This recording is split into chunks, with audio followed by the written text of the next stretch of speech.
నమస్తే welcome to ప్రజా చైతన్యం। యాక్షన్ కు ఓవర్ యాక్షన్ కి చాలా తేడా ఉంటుంది। యాక్షన్ చేస్తే అంతా చూస్తారు, కానీ ఓవర్ యాక్షన్ చేస్తే కథే వేరేలా ఉంటుంది। ప్రజలు పసిగట్టేస్తారు। ప్రస్తుతం హిందూపురం మాజీ ఎంపీ గోరంట్ల మాధవ్ విషయంలో కూడా అదే ప్రచారం సాగుతోంది। మొదటి నుంచి కాంట్రవర్సీలకు కేర్ ఆఫ్ అయిన గోరంట్ల మాధవ్ తాజాగా తన పర్ఫార్మెన్స్ తో మరో వివాదంలో చిక్కుకున్నారు। ఒకప్పుడు పోలీస్ అధికారిగా గబ్బర్ సింగ్ తరహాలో రూలింగ్ చేశారు। సిఐగా ఉన్న సమయంలో అప్పటి ఎంపీ జేసీ దివాకర్ రెడ్డిపై మేసం తిప్పి హీరోలా కలరింగ్ ఇచ్చారు। ఒక పోలీసు అధికారి ఇలా చేయడం కొత్త కావడంతో అంతా యాక్సెప్ట్ చేశారు। దీంతో ఆయనకు ఇమేజ్ పెరిగింది। అదే స్పీడ్తో ఖాకీ వదిలేసి ఖద్దరు తొడిగారు। వచ్చి రాగానే వైసీపీ అధినేత జగన్ ఎంపీ టికెట్ ఇవ్వడం, హిందూపురం నుంచి ఎంపీగా గెలవడం అన్నీ చకచకా జరిగిపోయాయి। అయితే ఎంపీగా వచ్చినా ఆయన స్టైల్ మాత్రం మారలేదు। అదే వివాదాలతో వార్తల్లో నిలిచేవారు। కానీ ఆయన nude video Madhav political career ను పతనం చేసింది। దాని నుంచి కోలుకునేందుకు ఆయన ఎన్ని రకాలుగా ప్రయత్నించినా అంత వర్కౌట్ కాలేదు। గడిచిన ఎన్నికల్లో టికెట్ కూడా రాకుండా చేసింది। వైసీపీ ఓటమి తర్వాత మాధవ్ తనకు టికెట్ రాకపోవడమే మంచిదైంది అని అనుకున్నారు। వచ్చే ఎన్నికల నాటికి పొలిటికల్ గా మళ్లీ పుంజుకునేందుకు ప్రయత్నాలు మొదలుపెట్టారు।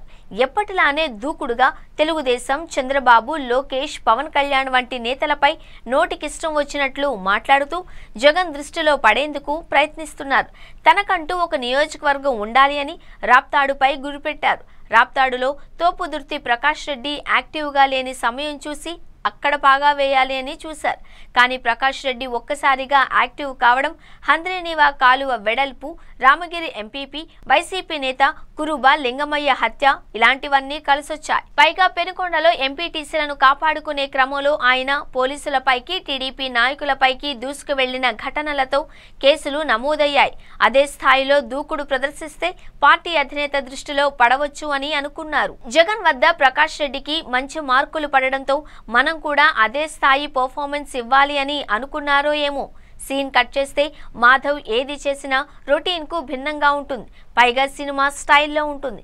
పెనుకొండ తహసీల్దార్ కార్యాలయంలో ప్రకాష్ రెడ్డి నటనను గుర్తుకు తెచ్చుకుని నేను ఇంతకంటే బాగా చేయాలి అని డిసైడ్ అయ్యారట। సరిగ్గా అదే టైంలో చేబ్రోలు కిరణ్ అనే ఐటీడీపీ మెంబర్ చేసిన కామెంట్స్ దుమారం రేపాయి। టీడీపీ కూడా ఆయన్ను సస్పెండ్ చేసింది। పోలీసులు కూడా కేసు నమోదు చేసి అరెస్టు చేశారు। ఈ మ్యాటర్ హాట్ గా ఉండడంతో మాధవ్ కన్ను కిరణ్ పై పడింది। అంతే, వెంటనే క్షణం కూడా ఆలస్యం చేయకుండా ప్రెస్ మీట్ పెట్టారు। లోకేష్ పై కాంట్రవర్సీ కామెంట్స్ చేసి బయలుదేరారు। కిరణ్ ను ఎస్పీ కార్యాలయానికి తరలిస్తుండగా వెంటపడ్డారు। చుట్టుగుంట సెంటర్లో పోలీస్ కాన్వాయ్ ని ఆపి కిరణ్ పై దాడికి యత్నించారు। అది కూడా సినిమా స్టైల్లో। మాధవ్ దూసుకొని రావడం, పోలీసులు అడ్డుకోవడం, వెనుక తన అనుచరులు సెల్ ఫోన్లలో వీడియోలు తీయడంతో బాగా పబ్లిసిటీ వచ్చింది। అదే సమయంలో మాధవ్ యాక్షన్ కాస్త ఓవర్ యాక్షన్ అయిందన్న చర్చ నడుస్తోంది। పోలీసులు కూడా సీరియస్ గానే తీసుకుని మాధవ్ పై కేసులు పెట్టారు।